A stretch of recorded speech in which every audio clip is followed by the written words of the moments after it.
Welcome to the channel, everybody. Huxbucks here. Today's video, we're going to cover 2025 Topps Series 1 Baseball. It is currently up for pre-order. What I got for you today is a value sheet and print runs. We're going to cover all that, everything you need to know about Series 1 that is set to release sometime in February, so it's just around the corner. It is the first baseball product offering from Topps to kick off the 2025 season. It's a flagship product. It more or less sets the tone for what Topps is going to do the rest of the year. I told you guys I was going to do more of these kinds of videos going forward in 2025, and honestly, I love the fact that Topps makes it easy to do. I know this is typically something you'd see from Striker Breaks. I'm not trying to encroach on his territory. This is just something I love to do. I love spreadsheets. I'm weird, I know. I know most of my viewers are used to Panini products. Panini does not post odds on their products at all. Panini products are shrouded in mystery. The great thing about Topps, and something to look forward to once they get the NBA and NFL licenses, is that Topps posts the pack odds for all their products. It is not terribly difficult to figure out how many cards of a particular case hit there are, what the best format is. It's not hard to figure out what you should buy with Topps products. You just got to look at the odds, do a little number crunching, and that's what we're going to do today. By the end of this video, you guys have an idea of what format of Topps Series 1 you should buy, which one's best suited towards you, and that's all I'm trying to do here. Before we dive into it, I want you guys to know I have a giveaway going on for the month of January. To enter, just be a subscriber, and on any January video, like that video, leave a comment. Every video gets you one entry into the giveaway. Details are in the description below. First, let's just do a brief overview of 2025 Topps Series 1. As mentioned before, it is available for pre-order. As of January 20th, what is currently available from Topps is the Hobby Box and Hobby Box cases. The Hobby Boxes are pre-ordering for $89.99, same as last year. The format's the same as well, 20 packs, 12 cards per pack. The jumbo boxes are sold out. They were pre-ordering for $179.99, same as last year. That is a 10 by 40 format. And we have the mega boxes as well for $49.99. There's a 16 by 14 format, same as last year. And you can also order mega box cases. Now, I'm not going to do a full checklist review. I'll leave that to someone else. You can check it out yourself, either on Topps website, or I like to use Beckett or Chasing Majors, both great sites to look at a checklist. But I will cover a few things. First, I'm going to cover what drives a product, and that's the rookie class. And this is not necessarily a great rookie checklist out of the gate. Series 1 never is. Topps is always going to hold back some rookies for Series 2. I will cover the rookies a note. The consensus top rookie in Series 1 is definitely James Wood, who plays for the Nationals. So let's take a look at James Wood's baseball reference page. He has a frame similar to Elly De La Cruz. Really tall guy, 6'7", 234 pounds. Elly's 6'5", 200 pounds. Same age. There's a lot of similarities, and they don't stop there. Take a look at Wood's prospect rankings. Baseball America has him pre-2024 as the number 11. MLB has him as 14. And Baseball Prospectus has him at number 7. But what's worth noting is it's very similar to Elly in his prospect ranking and his path to the majors. Elly was 8, 10, and 5 respectively. So both Wood and Elly had very comparable prospect rankings just prior to their first MLB season. Their minor league careers were also very similar. If we take a look and compare their minor league stats, you'll see here very, very similar. Am I saying Wood is going to be as good as Elly? I'm not. I'm only making the comparison just to show that Wood is a very good prospect. That's not where the similarities end. Their first season in the majors was very similar. If you compare Elly in 2023 versus Wood in 2024, similar plate appearances, similar power, both excellent base runners.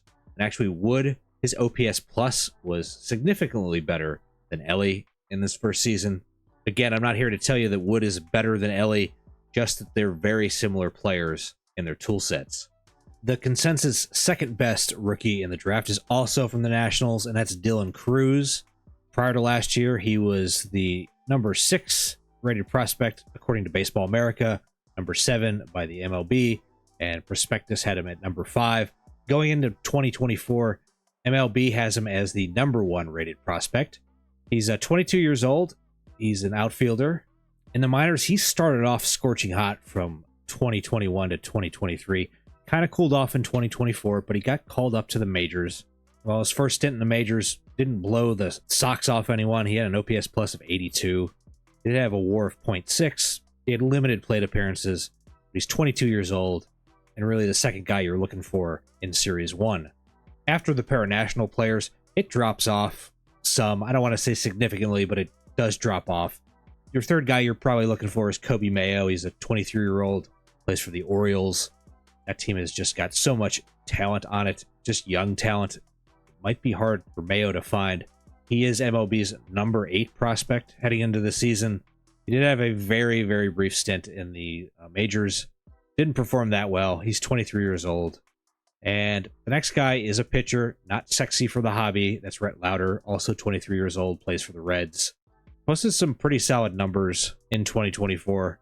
When you have a pitcher as your number 4 and not a starting pitcher, that does say something about the rookie class. It's not the strongest rookie class. You could throw Jacob Wilson in there as well. But there are some rookies they held back, so we should see in Series 2. Guys like Roman Anthony, Christian Campbell, Chase Dollander, and Brian Eldridge. Topps isn't going to give you all the rookies right out of the gate. I'm not going to do a full checklist review here. If you want, I'll have some links to some checklists you can go check out. What I will do right now is just point out some of the bigger changes that occurred with 2025 Series 1. So some of the additions this year, one, Barry Bonds has autos in a Topps product for both the Giants and the Pirates. This is the first time in 10 years he's signed for a Topps product. This year, the Blasters, the value boxes, they have Diamante parallels and spring training cards. The holiday parallels have moved to a new format, the tins. There's new holo parallels with holo pink and aqua. There's new insert parallels with pink numbered to 600, blue to 150, and green to 99. Real One autos, which we all know from Heritage, have moved over or are in Topps Series 1 now, and they are on-card autos. There's no image variations this year. There is the Golden Mirror, which is returns, but new this year is player number variations, which has a 25-card checklist, and a Dancing Dodgers short print set with a 10-card checklist. Some of the subtractions, Topps definitely redid the parallels, which we'll take a look at here in just a second when we get to the value sheet. But they did away with Royal Blue, the Yellow Foil, the Gold Foil, and the Aqua. Those are gone. Those are non-numbered.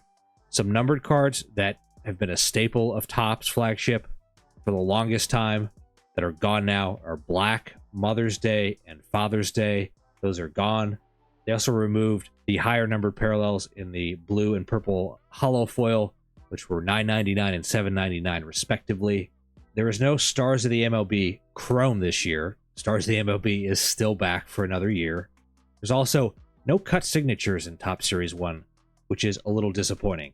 But you can check out the checklist yourself and research it and look at it. It's a lot to cover for me in one video, and I really want to get to the meat of it, which is the value sheet. Some notes before we do jump into that. Information is still incomplete as far as the full checklist and parallel numbering.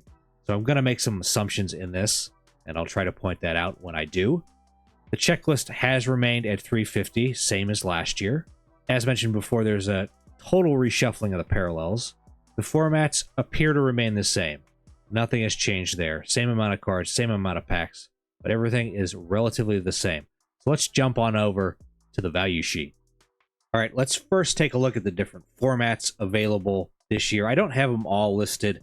I just have the major players here listed. We got the hobby box. It was pre-ordering for $89.99, 240 cards a box, 20 by 12 format. It averages out to 37 cents a card. The hobby box is going to come with one autograph relic and one silver pack.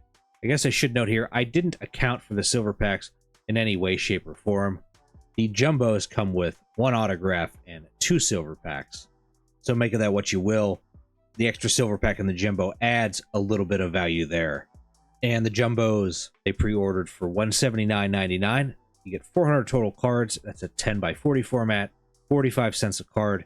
Typically, jumbo is your most expensive per card because you're really out of there looking for the big hits, the autographs, etc.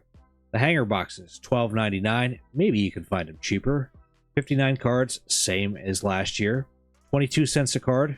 The fat packs, $8 a pack, 36 cards, 22 cents.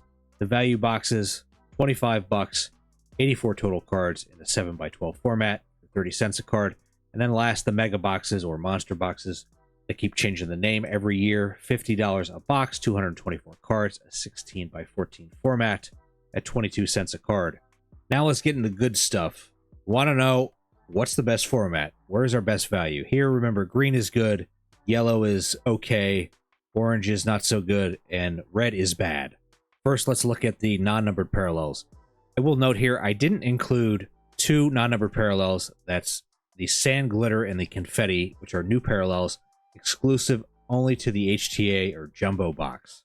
We'll talk more about those when we get to print runs a little bit later. You can see retail is the way to go, and it really depends what you're looking for. We have the new Diamante parallels. We've got the regular foil, which is hanger only, one per hanger, $13 per. We have a new hollow foil, which is across all retail formats. Your best bet there, if you want to pull, is going to be in the mega box. Those fall 1 in 11 packs. So on average, you're going to get a little bit more than one per box. Then we have the pink Diamante foils. Those are in the hangers and the fat packs. And the fat packs actually are your best way to pull those. Definitely going to be a little bit more rare than the rainbow foil returns. That's in across all formats. Again, the fat packs, if you want to pull rainbow foil, best option. Then we have some rarer non-numbered parallels in the aqua rainbow foil, aqua hollow foil, and pink hollow foil, which are all new. Best bet for both aquas is the hangers, and for the pink hollow, fat packs is your best option. See, the value boxes don't perform very well here for non-numbered cards, whereas the megas, there's some green there. So for non-numbered parallels, definitely avoid the value boxes, it looks like. Now let's move into the numbered cards, cards that mean a little bit more here than the non-numbered parallels. First, I'll note you'll see the highest cap, other than the gold at 2025, the highest serialed parallel this year is 250. Topps really compacted down the numbering spread, although that's not necessarily a good thing, and we'll see why a little bit later in the video. But if we look here, if you want to pull a gold, it's been in flagship forever. The hanger boxes and the mega boxes are your best bet, and they're really, really close. Fat packs are terrible. The value boxes, the hobby and jumbo, are okay, but retail, as has been the case in the past, the hanger boxes are your best bet, but the megas join them there. And then after the gold, you're going to start to see a trend here where you're going to see exclusive parallels that have the same serialization. So we got the purples here. The rainbows are in hobby and jumbos.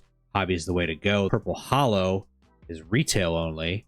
The hangers are the way to go, followed not too far behind by the mega box and the fat packs. Stay away from the value boxes there.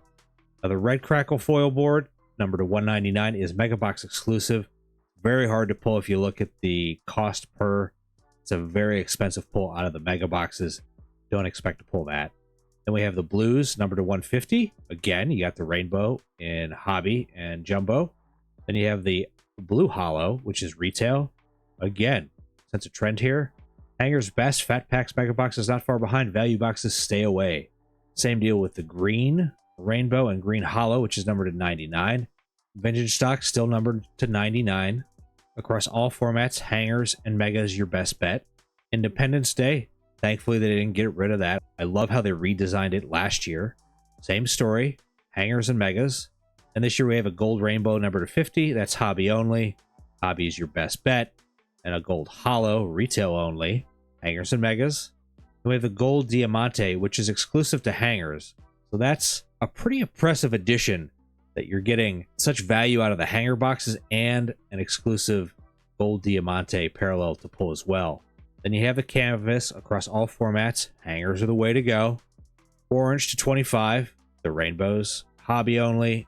The hollow foil across all retail, hangers, megas. The orange Diamante, hanger only. Hangers are sounded pretty juicy so far. We have a new wood parallel, numbered 25, across all formats, hangers and megas. winners there. And we don't have a black parallel, but we have some new black parallels in Black Rainbow, Holofoil, and Diamante. Same story. The black Diamante is hanger only. Memorial Day camo, still here. Hangers and megas are your best bet. The reds to 5 also has a Diamante, which is hanger only. Same story. Although the mega boxes with the red holo don't perform quite as well as they did with the blacks and the oranges, etc. Then the new foil fractor, which is the 101. Hobby is your best bet. You're not going to pull the foil fractors out of retail. Retail has its own 101 now, the platinum holo foil. And actually, if you want to pull one, fat packs are your best bet. Kind of surprising. Printing plates, hangers, and your first card, which is ostensibly the first card printed of a base card. It will be marked as such. Hangers are your best bet. So, what do I gather here? If you want to pull a parallel, a base parallel, hangers are the way to go, and it's not even close. And mega boxes perform really, really well, but the fact that the hangers have exclusive parallels in the Diamante, as well as all the other numbered parallels, essentially what the hangers have is they have double the numbered cards of any other format. You can pull 2 different golds, 2 different oranges, whereas in the other formats, there's only one available to pull. It's really quite astounding that they're this loaded. All right, now let's take a look at some of the variations. Let's take a look at the golden mirror, the true photo variation. Nothing much changes here. The hangers and the mega boxes are the way to go if you want to pull either of those two. For the team color border, actually the hangers are the worst, which is quite surprising. The fat packs are the best way to pull a team color border, followed by every other format except the hanger box there. Now the value boxes make up a little bit of ground with the brand new spring training variation. There's one for every base card, so there's one for every player, 350 cards. Can get the base version and numbered cards from 99 all the way down to 101s. It's actually a pretty good cost per. If you compare like the gold foil board in the spring training, it's going to cost you about $1,300 to pull one. Compare that to the gold holo foil out of retail, where it's going to cost you almost $5,000 to pull out of a hanger.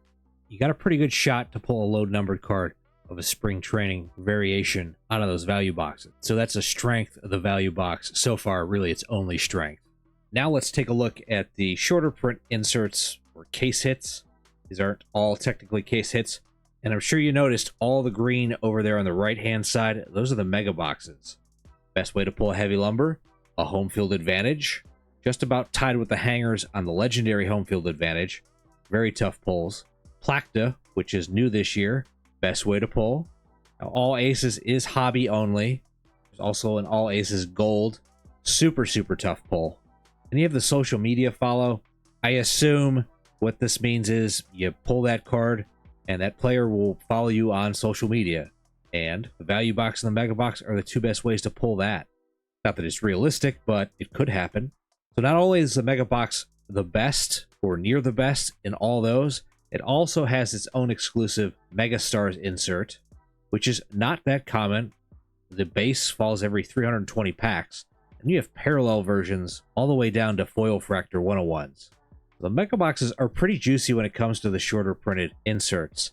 And then finishing off, you have the sketch cards and the shaped sketch cards, which are hobby only, and hobby boxes are the best way to pull those. So if you're looking at the shorter print inserts, minus the hobby exclusive ones, the mega boxes are what you want to buy. The hangers aren't bad either, but they don't have those mega stars, so you got to give the mega boxes the nod here. Now, what about the more common inserts, like 1990 Topps, Greatest Hits, the ones you're going to see a lot of? Well, if you look below here, I charted the 1990 Topps baseball insert set.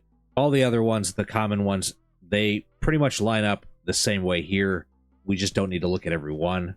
Now, I will note here, the pink parallel is new. I believe that's not numbered. There's the green crackle, which is probably the 99. I didn't include that in my chart. And the real one, which there's speculation that's numbered to 50. But if you look here, not much has changed. The mega boxes are the way to go, except when you get to the red and red crackle. Otherwise, the mega boxes are king, followed close behind by the hanger boxes. So after looking at the non-numbered parallels, numbered parallels, and inserts, I still have to give the nod to the hanger boxes, but the mega boxes make up a little ground here. All right, let's take a look at the autographs. So I didn't chart all the autograph sets. I took the real ones, the harder to hit Major League Materials. Then I took the most common, the Baseball Stars autographs. Then we covered the duels and some of the really tough ones to hit. And there's nothing surprising here. You would expect the jumbo or HTA boxes to be the best way to pull an autograph, and that is true across all autographs. The jumbo boxes are the winner, followed by the hobby boxes, but it's actually quite a bit of distance between the HTAs and the hobby box. About twice as tough or twice as expensive to pull one out of a hobby box than a jumbo. What about retail? It's really all the same, regardless of the autograph, with the hangers, the fat packs, and the megas about neck and neck. The value boxes are a terrible option to try to pull an autograph. The real question and the answer you want to know is, what format should you buy? And judging off the value sheet, I think the hanger boxes and the mega boxes are the way to go. Unless, of course, it's autographs and that's all you care about is autographs. The hanger boxes and the mega boxes each have their pluses and minuses. The hanger boxes are just simply the best way to pull a parallel, a base parallel. They have the numbered exclusive Diamante parallels to also pull, but the mega boxes have some things going for it. They have the Topps Mega Stars and the parallels, which are exclusive. And they also have, and I didn't mention this when I was covering the base insert sets, the mega boxes have an exclusive Crackle parallel, green, gold, orange, black, and red, which you can only pull out of there. So that's an additional numbered card that you can try to pull. So that's a plus. So your bigger cards, your more valuable cards are going to come out of hobby and jumbo. But the value sheet says the hangers and the mega boxes are your best value, the best bang for your buck. And in my opinion, that's what you should be buying. But that doesn't tell the whole story. We know the rookie class is okay to below average. We see the value sheet, but we need a point of comparison to know if Topps Series 1 is worth your money. And our point of comparison will be 2024 Series 1. How does 2025 stack up against it? Let's take a look at the pack odds from last year to this year. And if you look on the right, there's 2024. On the left, 2025.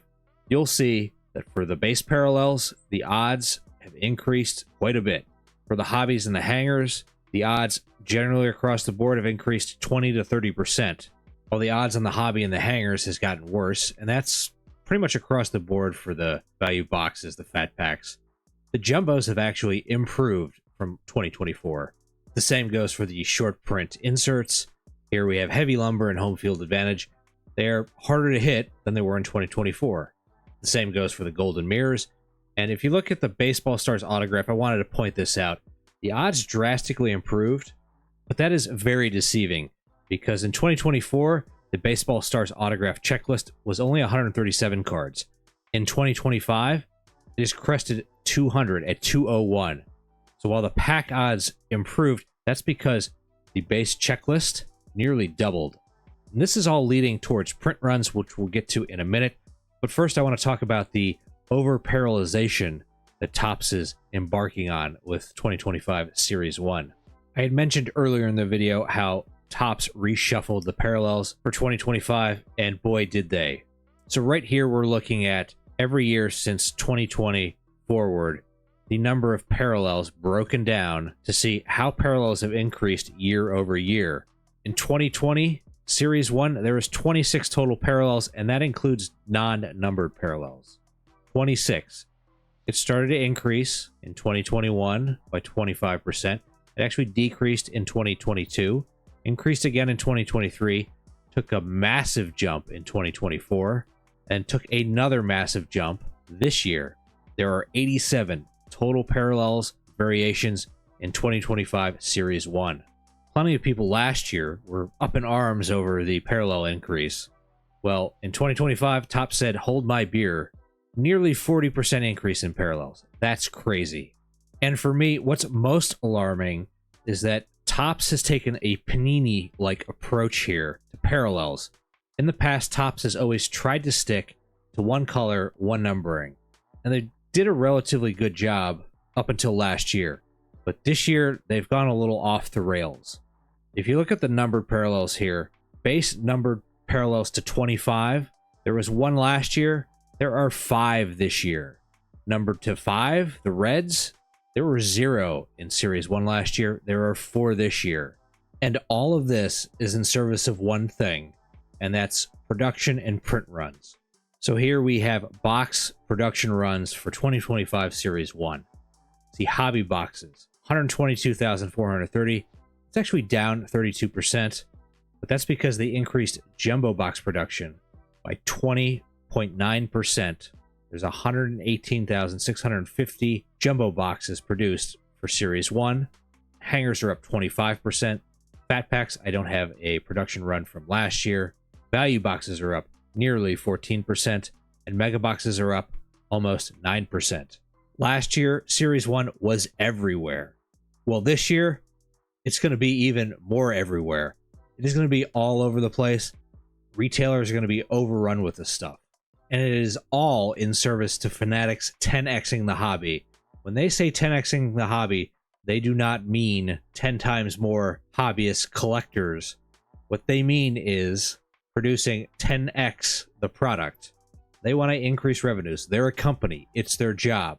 And I am lowballing this here because I don't have the bulk packs or the grocery shippers included. But I estimate Topps is going to generate $116 million in gross revenue from Series 1. Now, it is a flagship product. It is meant to be everywhere. But print runs, parallels are increasing year over year, and we are getting ever so closer to a Junk Wax 2.0 era. All of this means, at the end of the day, that the cards you're buying are less and less valuable year over year.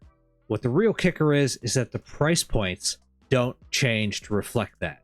In fact, they do the opposite.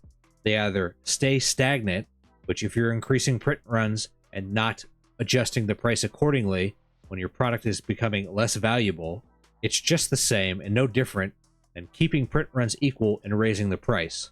And I understand a demand dictates price.